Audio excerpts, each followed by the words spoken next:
1 year later. 1 year later, we are still talking about this movie.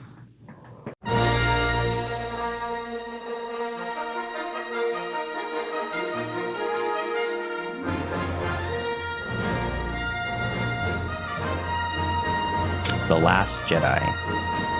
It's a pretty popular film. If you haven't heard of it, you probably live under a rock.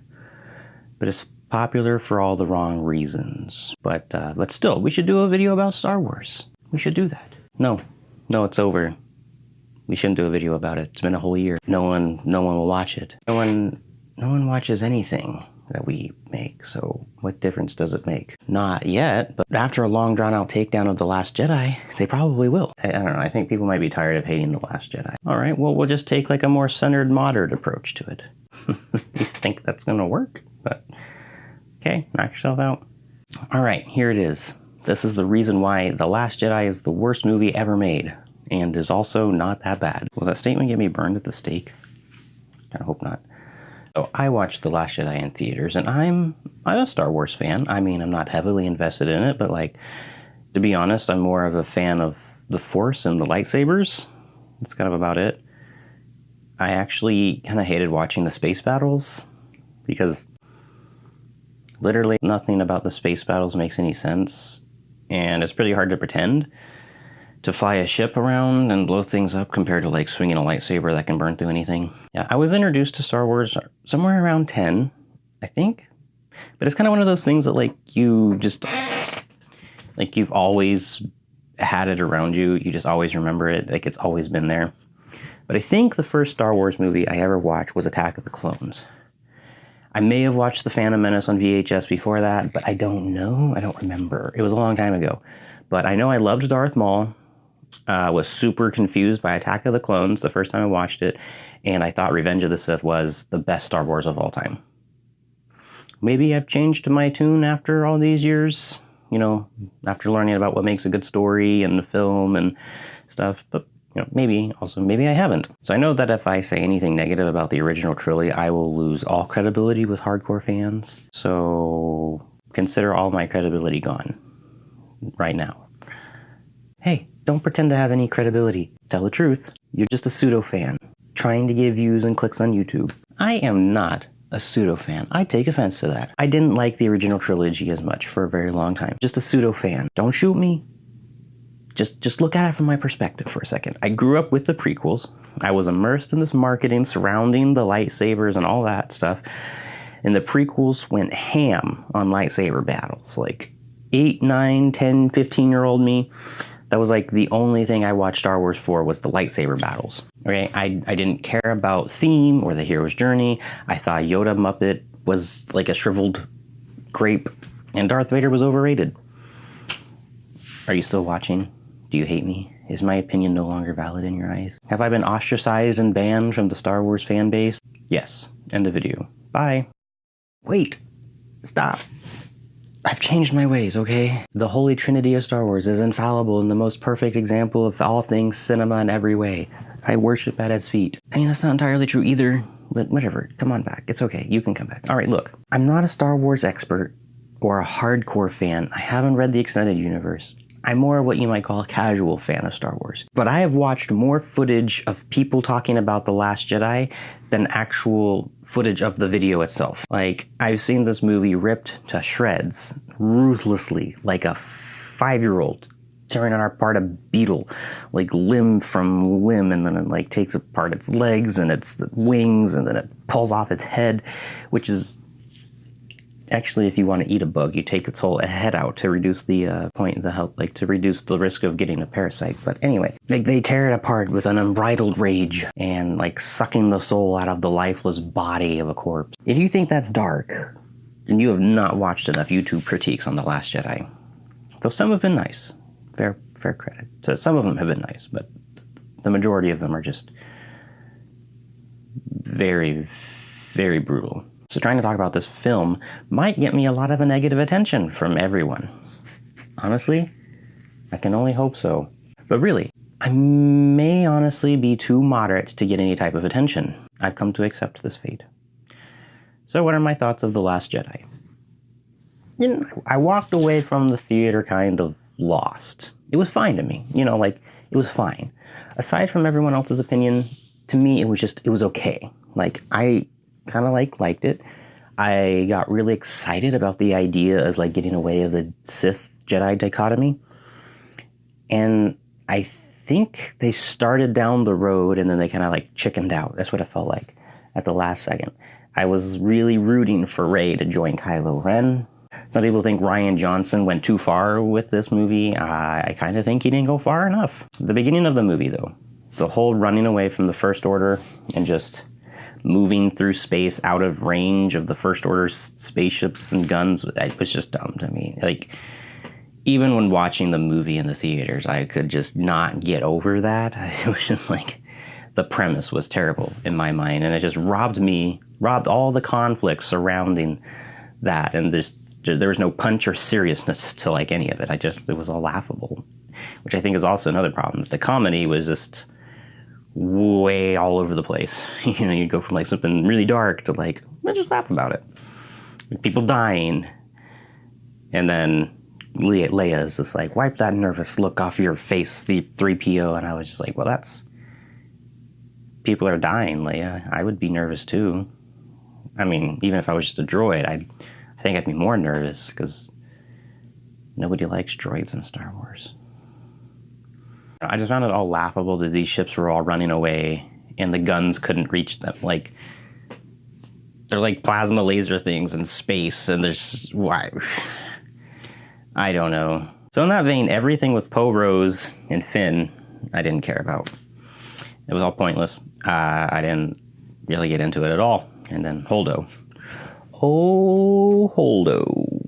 She's kind of a really bad joke. It's kind of Star Wars fans. J.J. Abrams, you ruined Star Wars with The Force Awakens. And then Rian Johnson's over here Holdo, my beer. Rian Johnson has destroyed everything Star Wars in a new direction.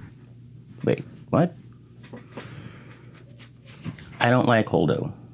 And from a storytelling perspective, I don't think she works. I don't even care about her purple hair. Give her purple hair. Give her pink hair. Give her pink and purple and blue hair. Give her rainbow hair. I don't care. The hair doesn't matter. She seems only there to create tension in an already flawed setup, running away from the bad guys scenario. Now, the purple hair is on the nose, but whatever.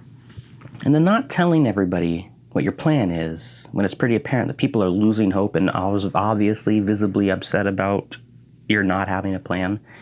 That's a bad way to do things. Now, I have the argument about the higher up has no inclination or obligation to tell a lower down what the plan is. Fine, buy it. But I've been in the military, and I can tell you that if everybody was visibly upset to the point of mutiny, there would be something to curb the enthusiasm. So somebody would have said something, and then even if they didn't do that, if somebody was being blatantly disrespectful like Poe, they would have just been locked up, put them in the brig. So Poe should have been locked away. Less people would have died that way. But then again, I don't know, no one really seemed to care about people dying in this movie, so there is that. Okay, so I don't like Poe or Finn or Holdo or Rose or Canto Bight or the rebels running away. That whole 3/4 of the movie I dislike. I think it's poor storytelling and then pushing too much of an agenda, and yeah. Okay, well, what about Rey, Luke, and Kylo, and Chewie? How about them? How about those guys? So the infamous scene of Luke tossing his lightsaber over his shoulder.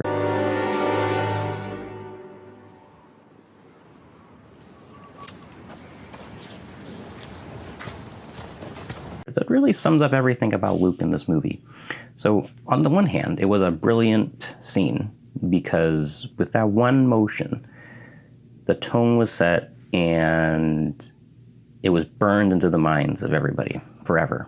You're just a pseudo fan. On the other hand, it kind of represents a total failure to understand and respect the characters of this universe. Like flippant disrespect or iconic cinematography?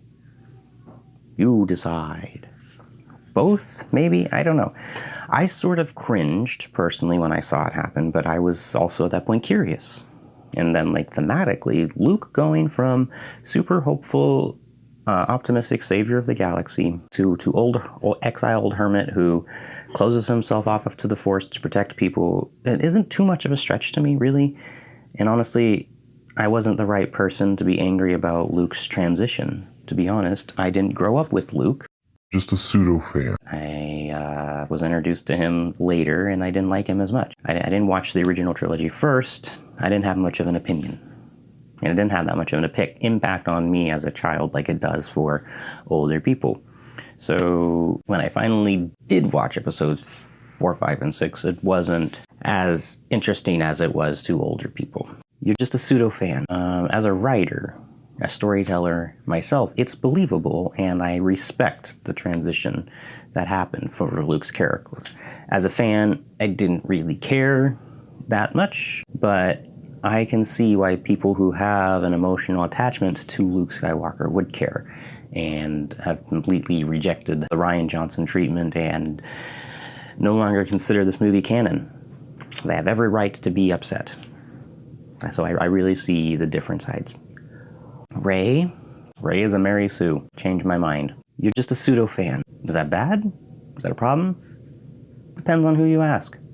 That's all I have to say about it. I don't really care about Rey. Yet. Episode 9 might change my mind. She's whatever. Now Kylo Ren, I like better. He's fine. Like, I see his struggle.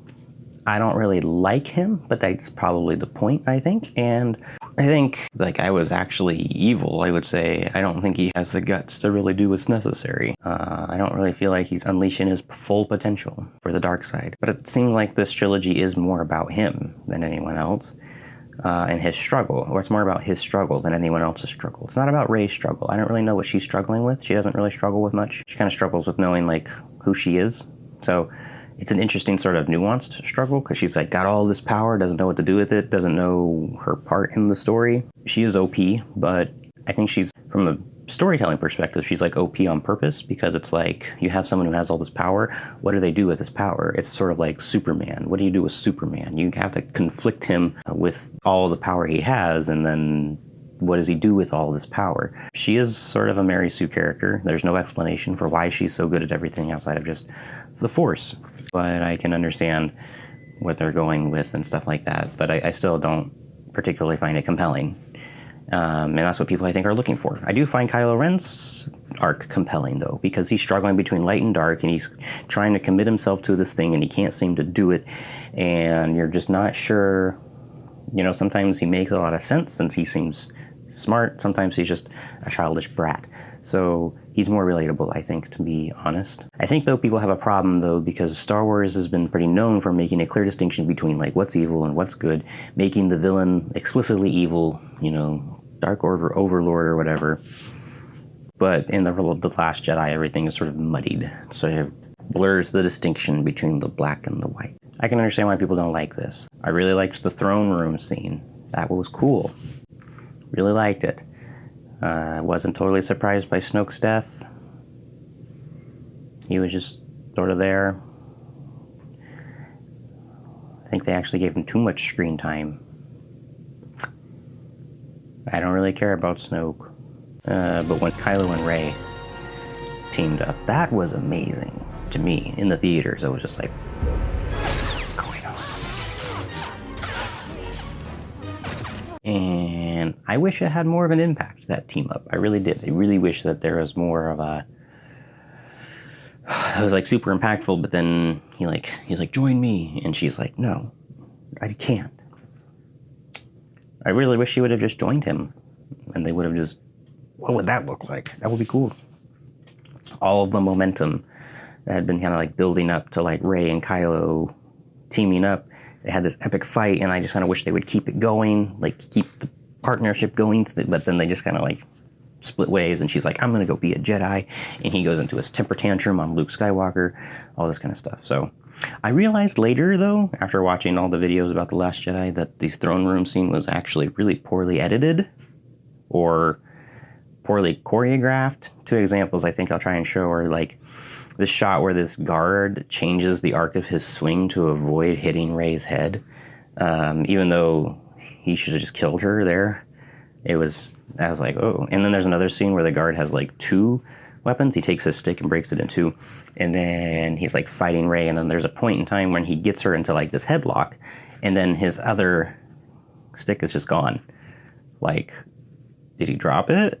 That would have been good to see, because it doesn't make sense when you see it. But yeah, I guess they just didn't realize that was a thing until they were editing. So force projection ghost Luke Yoda person.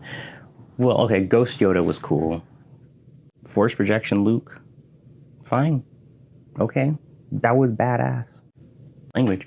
I'm conflicted about that one because it would have been cooler if he had done all that in person. Now, some would argue that, like, we don't want to see Superman Luke. Some would say, we do want to see Superman Luke. So, fans, I don't know. I don't know if fans know what they want. Fans are so weird. Light speed, like the light speed ramming, the holdover maneuver. The holdo maneuver. Execute.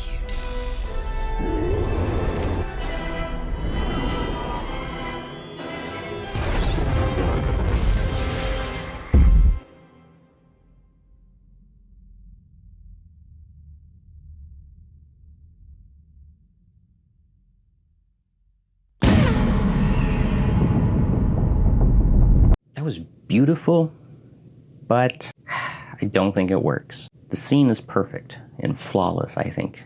It's just whoosh, amazing.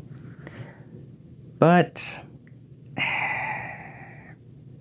using light speed as a weapon, yeah, dicey.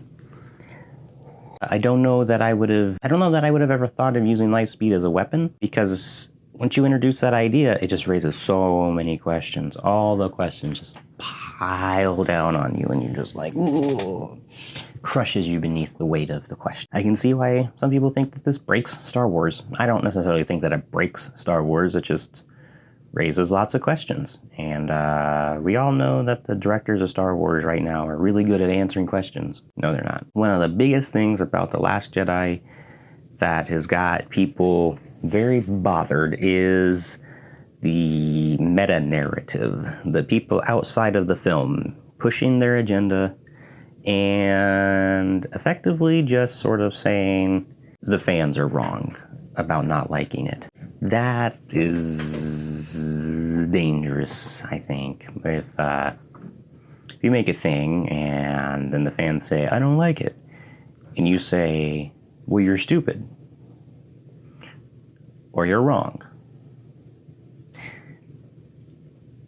you're gonna cause a lot of problems. And like, that's just a new, I don't know, there's two different theories about this kind of stuff, about like whether or not the author or the creator gets to like be the sole interpreter of what it means. And then the other theory is that like the people who consume it get to decide and interpret what it means. So you have authorial intent and death of the author. These are the two different theories. But my point is, like, if somebody complains about a movie or a film or a book, like, to just call them wrong or stupid or whatever, it's sort of like, why would you do that? It just, you should take their criticism into account and like see if it's valid and go from there. If you just take to calling people names, sexist, bigoted, stupid, dumb, misogynistic, whatever, well, those aren't arguments, and that's not a good response to criticism. Like well-founded criticism, like storytelling criticism, like this person doesn't have an arc. This person is acting out of character. This is bad storytelling. Those types of things. Those are actually legitimate criticisms, and like that's why you have an editor or something like that to tell you when you have those things that are not working. When you have millions upon millions of people who invest so much time, energy, money, and everything into a fictional world, and then you just call them all babies or whatever, Why would you do that? It's not logical to me, and it's just, and so everybody's just kind of emotionally charged about that, and that's the frustrating part, I think, about it, is that there's so much emotion that nobody can really see what's really going on, and there's just a lack of respect all around. There's lack of respect from the people making these new films for the fans and then the original content. And then there's a lack of respect, I think, for these creators trying to take Star Wars in a new direction. So it's like it goes both ways. But the thing is, if you have a product and you blame the customer, or you make the customer work to fix the product, or it's the customer's fault, you're like, that's bad customer service. Now, the customer's not always right, but if you treat them poorly, they won't come back. That's the whole idea of customer service. You have to win over people to come back. And when you're like talking about marketing, like word of mouth, you want your customers that you have to know who you are, to respect you, and tell everybody good things about your company or your product. If you don't do that, you'll lose a lot of people, and trying to win those people back is going to be really hard. So with the flop that was Solo, things are not really looking up for the Star Wars universe. The fact that they've kind of put all their stuff on hold for a while doesn't really look that great for them. I don't know how Episode 9 is going to turn out. I'll still watch it. I don't know if I'll go to theaters, but I don't know. I think that this next Star Wars film is going to be pretty amazing, whatever they do, because Disney is in the business of making money, so they're not gonna let this flop. They're gonna do whatever they can to make sure it's a success, because they still got to make all the money they spent to buy Lucasfilms. So anyway, those are my thoughts. It's terrible, but it's also okay. If you have thoughts, leave them in the comment section below. Peace out.